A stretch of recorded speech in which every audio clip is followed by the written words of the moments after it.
كنت مثل كل فتاة تريد أن تعيش حياة زوجية مستقرة وهادئة، وبالفعل عشت أجمل أيام حياتي.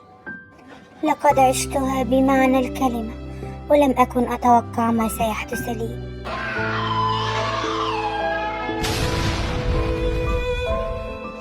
وحدث ما لم أتوقعه وغير مجرى حياتي بالكامل. أصبحت وحيدة، مسؤولة عن طفلة تريد أشياء لم أتحملها. وبالطبع يوجد في حياتنا الكثير ممن يركز في حياة الآخرين.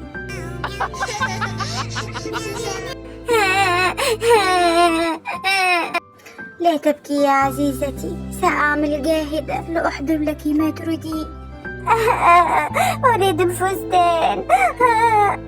ما كان علي سوى أن أبذل قصارى جهدي لأحضر المال